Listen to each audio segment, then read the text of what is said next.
Hello and welcome to this short explanation about public and private spheres. This is originally a functionalist idea where the public sphere of work and politics was separate from a different area of social life from the private sphere of the family and private relationships, intimate relationships, parent-child relationships. So this division between the spheres of life is seen as functional from the perspective of thinkers like Parsons and Durkheim.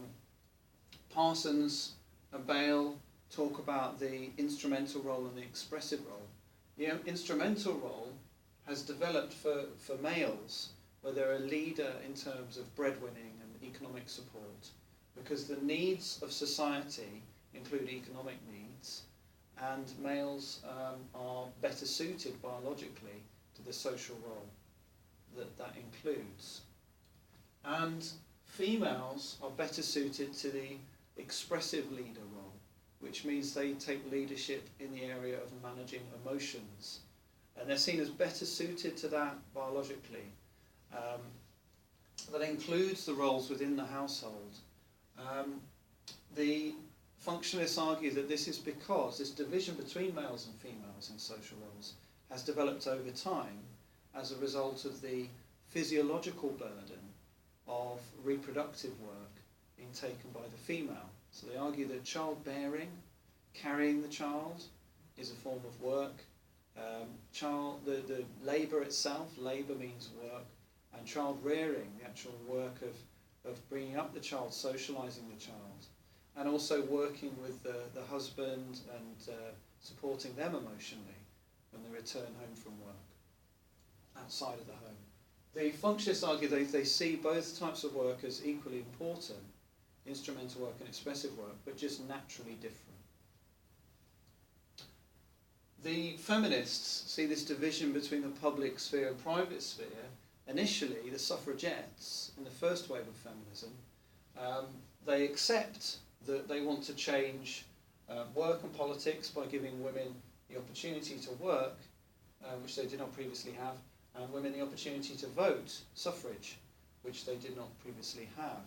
But the suffragettes regarded the private sphere behaviour as an individual choice. And so they argue that the relationships within the family role for the woman, is up to them as an individual for them to choose based on their preference. The second wave of feminists are different. The liberal feminists, the Marxist feminists and the radical feminists are part of the second wave of feminism in the 1960s onwards. And the second wave of feminists think the personal, which means the private sphere of life and relationships and family and household, is political. Now, when we think of politics, we need to understand sociologically that political does not just mean the government. The government is an agent or an institution, the state, which has the monopoly over physical force. It has legitimate control, so it's accepted and it has the most physical control.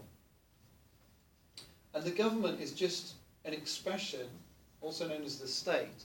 It's just an expression of power, but power can take many forms. So if it uses power to influence behaviour, that is power, but if it's physical or it's based on not giving people choices but forcing them, then that's coercive power. And persuasive power is more ideological.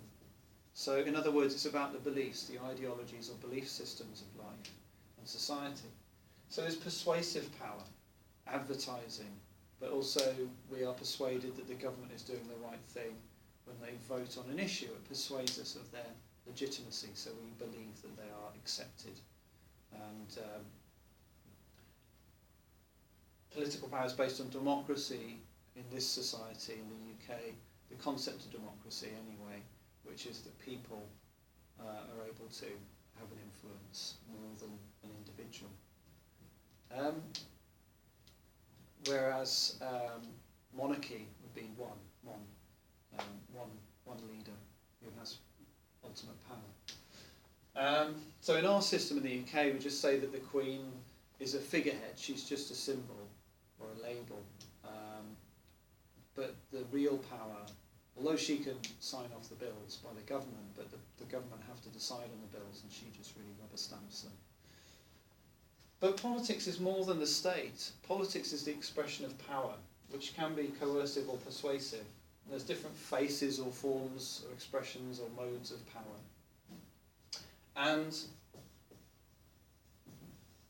since power can be coercive based on force or persuasive based on beliefs and believing and agreement, there's different ways in which it can play a part. So obviously it does play a part in the workplace and in politics, because we have different levels of status where people have different levels of power.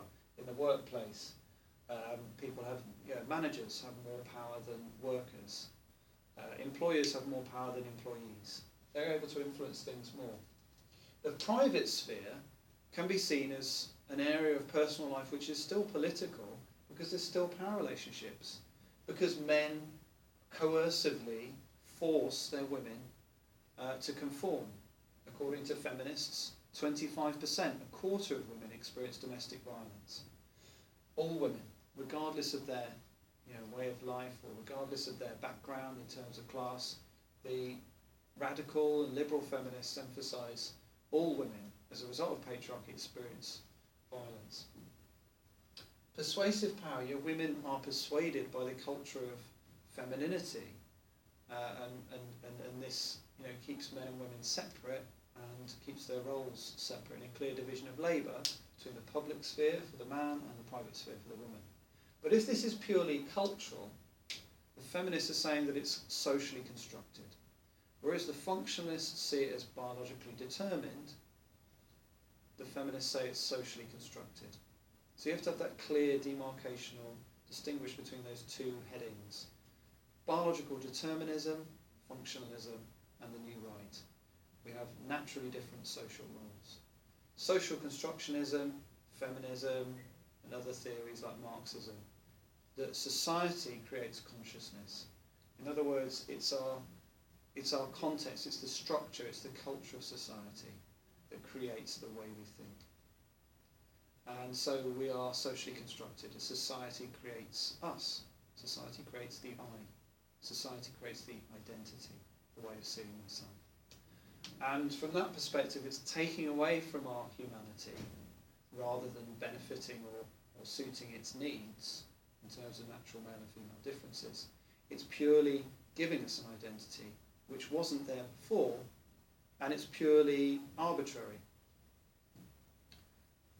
The fact that males get given the instrumental role is arbitrary. It's not based on what suits them, it's just based on the chance of living in this culture. To support this view, that it's socially constructed and purely arbitrary and not based on suitability and biology, the feminist Oakley identifies cultural variations in gender roles across different societies. And so the Chambuli tribe, the Ik tribe, have different norms for femininity and masculinity. We have examples of societies where men are passive and women are active, where women are aggressive and men are taking the back seat, where men are under the control of strong women. And so that suggests that there are cultural variations and therefore not biological reasons but social reasons for gender. The evidence against that was the functionalist study by Murdoch, where he says the nuclear family is universal and heterosexual relationships are found in these basic family forms, and that was supporting the biological determinism argument. So I hope this has been useful. Because of this debate over the public and private sphere, we've had a kind of development in views where we've gone from the idea of clear divisions between the spheres. We've gone to the idea that they're not divided. In fact, men and women are only divided because of culture, and that really there's no biological reason for these divisions, it's just cultural. And that brings the idea of uncertainty, the idea of deconstruction of gender, taking it all apart and making it less important. And that's led to the idea of choice and individualisation. The individual has freedom, and the culture and duty and obligation has less importance and less value in the culture. And so the postmodernists are part of that discussion where they talk about greater individual choice, which can lead to freedom and equality, but it can also lead to a sense of uncertainty and feelings of anxiety and stress. And that's been discussed by Giddens, who talks about a kind of juggernaut of late modernity, whereas the society is like a big lorry that's out of control. You've got all this technology, change, things are really going off the rails. And so people feel uncertain. He says pure relationships can lead to equality because men and women can choose what relationship they want to be in and when. So they've got more individual freedom, they've got more choice about what spheres they want to occupy in their roles, but this creates that sense of uncertainty and anxiety. The thinker Ulrich Beck also talks about risk society. He says we live in a society where we've got more information about risk. So we're more aware of the risk of divorce, because we know how much divorce there is, and we're more aware of that through globalisation and technology. We're aware of unemployment and the risk of unemployment and redundancy.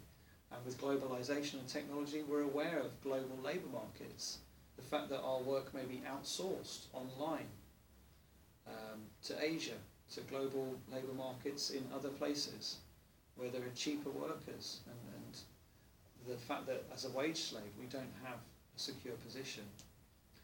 This is also discussed by Jameson, who argues that global exploitation under capitalism is increasingly putting workers in a more fragile economic position. So the kind of destabilisation of these spheres and identities and roles, from a Marxist perspective, just leads to the loss of strength for the group, because workers used to be able to join together with a kind of them and us attitude against the employer, but increasingly as individuals we are left to fight alone without really much power. And that might explain trolls on the internet and the kind of Twitter wars, because people feel less powerful as individuals, and the more we feel less powerful, the more we try to assert ourselves, because we're frightened of losing identity, because it can be lost at any time. So there's some thoughts to think about. If you have any questions, please email daniel_butcher@hotmail.co.uk.